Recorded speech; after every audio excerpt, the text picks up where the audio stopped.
Island X. Everything is ready. Supplies and equipment must be landed to hold a beachhead.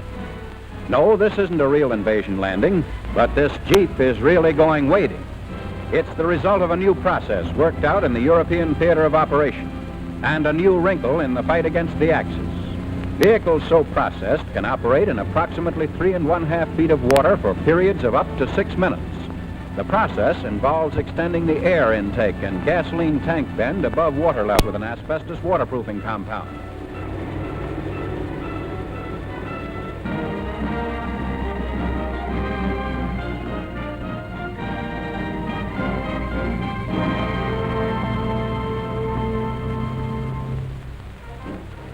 Let's follow this driver as he goes through the 3 phases in waterproofing a vehicle for amphibious operations.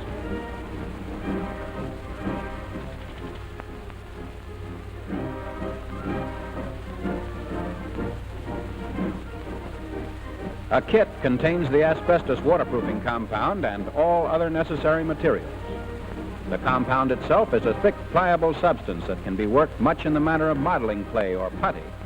During the whole waterproofing process, the driver's hands, the compound, and the parts to be sealed must be free of dirt, moisture, and grease. Other items contained in the kit are lengths of soft iron wire, rags, friction tape, copper wire, and flexible air intake tubing.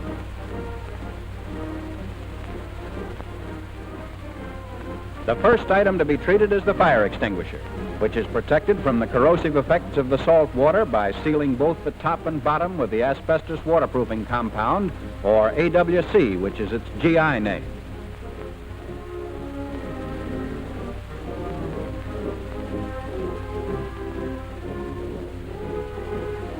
The driver must now go to work on the vehicle itself. When processing the distributor, exceptional care must be taken. Unless it's perfectly sealed, the engine will fail when the vehicle enters the water. It must be noted that all surfaces are well rounded, with no irregularities or rough surfaces that may tend to pull the compound off when the vehicle is moving through the water.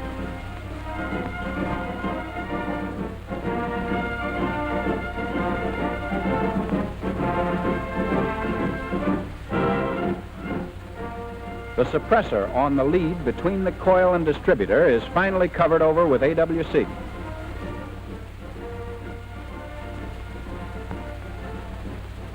Friction tape is placed over the breather and left unsealed until just before the landing operation. The Jeep's dash panel is next, and the driver proceeds to waterproof the panel lights by working a strip of AWC around them.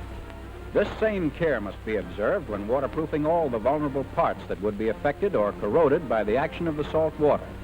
In every case, the AWC is carefully worked in so that the compound tapers to an edge, forming a waterproof seal. This is true whether the part covered is a gear housing, the starter motor, the carburetor, a tail light, or an electrical connection. All must have the same thorough attention, for it must be remembered that seawater will quickly rot and destroy parts. And parts are hard to replace, especially on an invaded shore.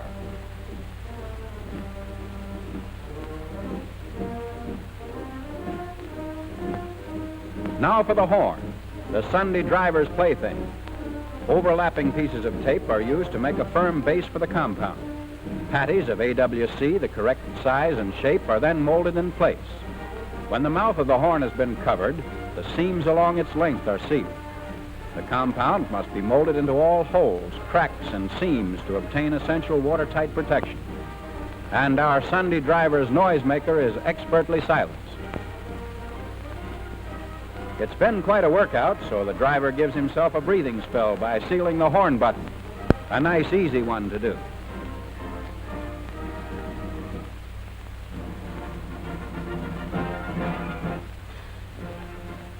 And so, with the completion of Phase 1 and 90% of the entire job, the driver takes a last look to assure himself that he's left nothing unsealed that could cause the failure of the engine or damage to any part of the vehicle. Satisfied that he hasn't forgotten anything, he's ready to drive his vehicle to the embarkation point, where the steps essential to Phase 2 are undertaken.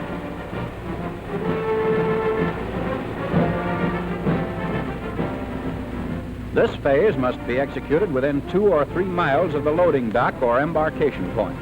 If greater distances are involved, the second phase must be done aboard the invasion craft.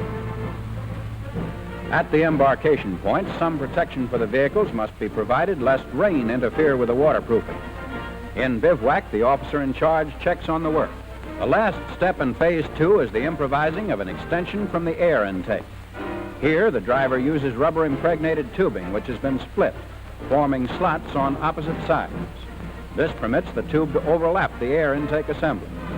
Then, using friction tape and wire, the tube is fastened onto the induction tube assembly, approximately 2 inches from the end. The wire is tightened on the intake assembly, and the joint just made is sealed over with AWC, making a watertight connection.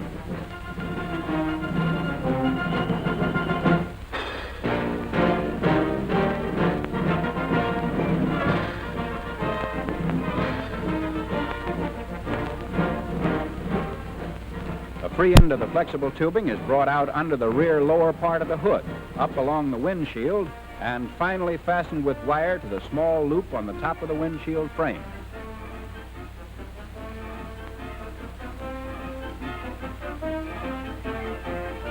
Care must be taken when closing the hood to prevent pinching down upon the flexible tubing. And stage 2 is completed.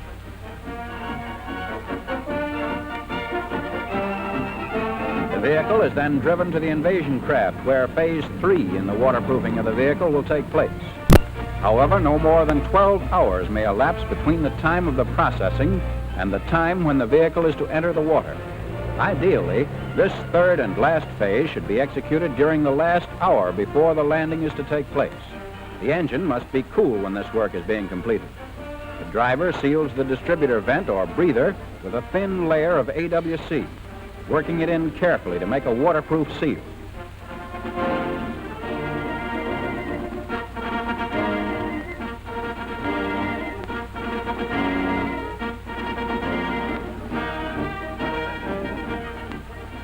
Then, small wads of the waterproofing compound are used to seal all the battery vents, and the driver's work is nearly done.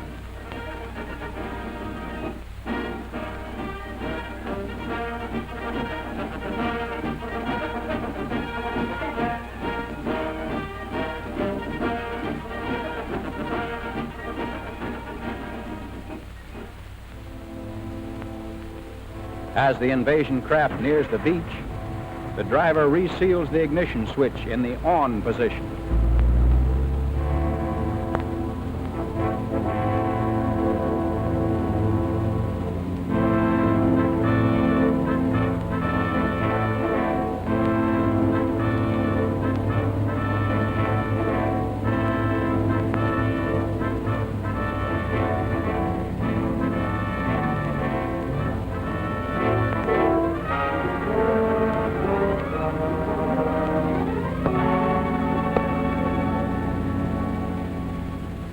And so the operation is successful.